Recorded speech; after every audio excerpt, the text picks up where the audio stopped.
Space, the final frontier, where capitalism is slowly encroaching as it has everywhere else. Now, this isn't necessarily a bad thing, as it means that space travel is more likely to become actually accessible. I know, capitalism bad, but everything has downsides, and there are good sides that can counter them. To start this off, I've asked a few friends about what they know of space travel and its history, and their knowledge is patchy at best. Clearly, historical context is going to be needed. And for that to happen, we need to go back. Back to the Cold War. Most people, including my friends, have a peripheral knowledge of the space race and its contributions to the Cold War. By that, I mean they knew about Apollo 11, when we first landed on the moon, and a few of them knew about Sputnik, the first satellite, which was sent up by the USSR. Honestly, I thought that more people knew about these things, so I'm gonna split this into a few parts. History, current events, predictions, and summary, the too long didn't watch. And here is history, the probably longest portion of this, because I went far too in-depth. At the beginning of the era of space travel, it was a competition. Not an inherently violent one, but a competition nonetheless. Between the USA and the USSR, the two superpowers of the world. On October 4th, 1957, Sputnik was launched and became the first artificial satellite to orbit the Earth. The USA launched Explorer 1, their own satellite, on January 31st, 1958, almost an entire 4 months after the USSR sent up their own. This exchange kicked off the space race as we know it, and most people only know vaguely of Sputnik and not at all of Explorer, because, well, Explorer wasn't the first one. Seriously, people, Yuri Gagarin was the first man in space. A Soviet, not an American. He was also the first one to complete an orbit, on that first time in space. The USSR was just a bit ahead of the curve in the space race, but that's more because they didn't keep up with too many safety regulations. The only real reason that the USA didn't get the first man in space is that NASA decided to do the launch with an animal rather than a human because they were worried that the rocketry wasn't good enough. It also took the USA 2 manned parabolic flights until they finally managed to reach orbit with a human on their third attempt. Well, third manned attempt. It wasn't until the Apollo missions that the USA actually began to pull ahead of the USSR.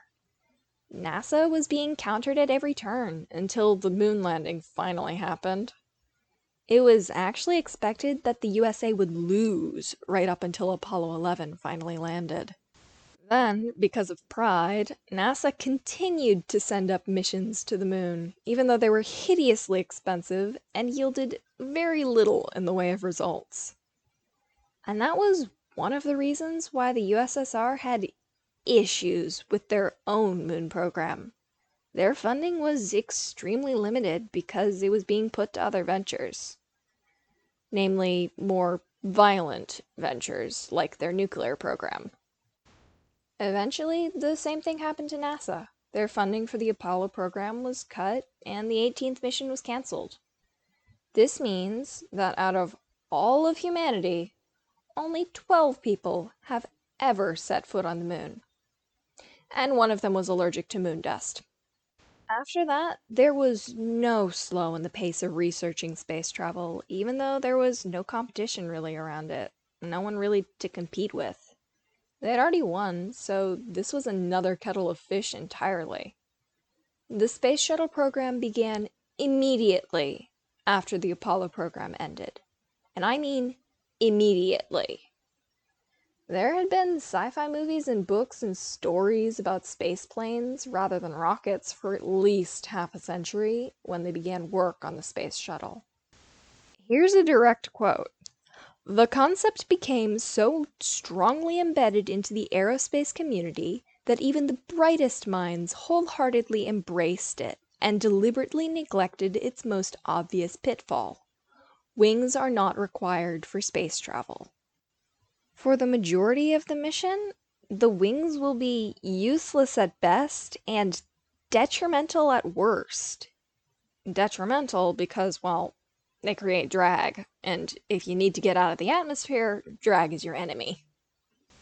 The fact that wings made it so that the space shuttle could land on a runway rather than having a splashdown did make up for this in the minds of many people, though. When the idea was first conceived, many people envisioned the craft as some type of high-performance aircraft, capable of near back-to-back flights with little maintenance, or at least only as much as a normal jetliner would need. The problem with this is that people made promises about the space shuttle that they couldn't follow through on. The only way that the space shuttle would be nearly as cost efficient as it was marketed as was if they were flying every single shuttle every week, rather than the more spaced out schedule that they actually did. Don't get me wrong, it was an amazing feat of engineering and was pretty good at following through on its scientific promises. It allowed many breakthroughs because of its lab space and cargo capacity. It was essential in the construction of the ISS, and the ISS is still used today. Eventually, though, the expenses became too much, and the program was shut down on the 11th of August, 2011. After that, the astronauts from the USA needed to depend on the Soyuz launch vehicle, which is Russian. With that, insert sarcasm, small history lesson out of the way, on to current events. Well, mostly current events. As of 2018, 72 different government space agencies are in existence. The governmental agencies that have space capabilities have less power as they age, at least in places where there's a free, or mostly free, market. More and more governments are not exactly pawning off, but delegating research and innovation to corporations. And now, with this horrible segue, I am going to talk a bit about SpaceX. Of course, there are other companies doing similar things, but SpaceX is the most flashy and successful at this point in time. Boeing, Sierra Nevada Corporation, SNC, the Orbital Sciences Corporation, OSC, Blue Origin, and ATK Aerospace Systems are all other contenders in this space taxi race, though they are lagging behind at the moment.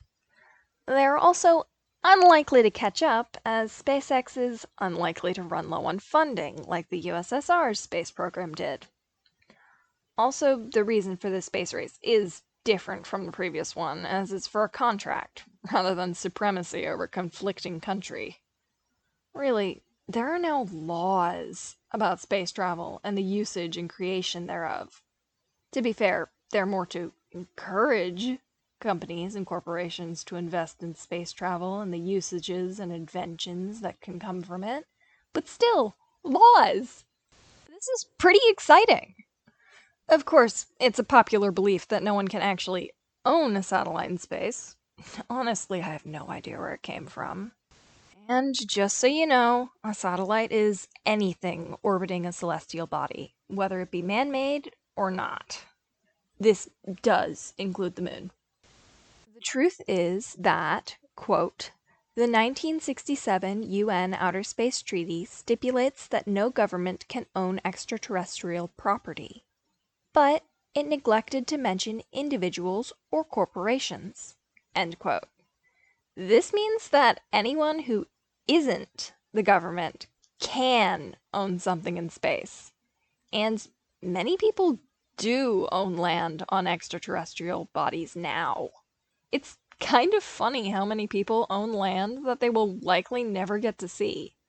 Land that their grandchildren might never see, though it's getting more and more likely that they will. And now that the implicit allowance is explicit, codified into law and all that hullabaloo, space is open for business. And with that actually good segue, we can now talk about the future. As launch capabilities get better and more people will want to be part of the rush, and competition will grow. And adversity is the mother of invention.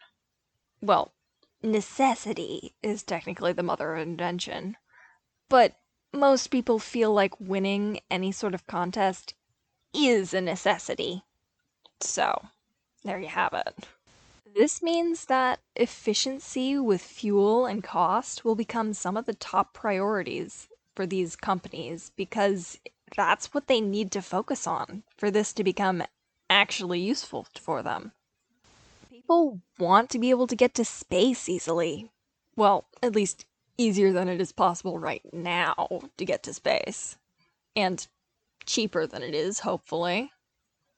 Engines are already better than they used to be. More powerful, more efficient, lighter, the works.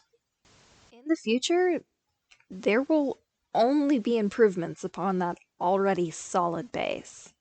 There will also end up being innovations for different types of engines and fuel sources, like there already have been between the space race and now. Sci-fi has already been predicting different types of engines and fuel sources. It's really not outside of our capabilities now to do something entirely different from what we've already done. And the laws on space travel will only become more explicit and rounded as it becomes more common, like how laws to police the digital world had to be created and constantly updated when the internet came to be. It's going to end up being almost exactly like that, because space travel is a quickly growing industry. Maybe not as fast as the internet, but it's almost comparable. And I mean, honestly, do people expect the laws of international waters to always be how space is governed? I can understand that on the travel between places, but once we start setting up colonies, it's gonna have to change. I'm not expecting the laws to become ubiquitous without mass amounts of relatively accessible space travel, but they'll happen eventually. I mean, colonies on at least the moon and Mars are being planned to happen within this century. I wouldn't be surprised if there end up being larger and more permanent space stations for more commercial use as well.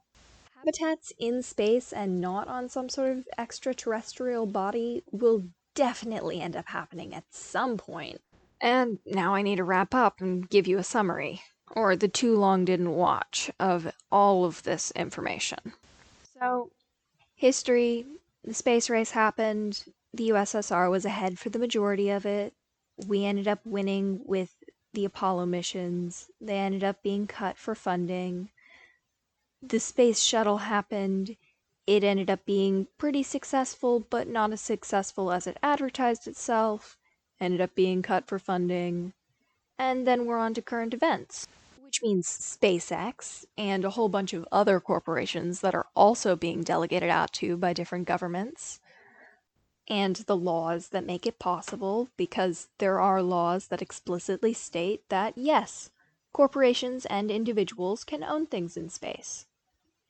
And then we needed to talk about the future, which was how things are probably going to change, which is, once again, laws and rocketry, which are only going to improve as time goes on, because they have improved as time went on in the past. So, yeah,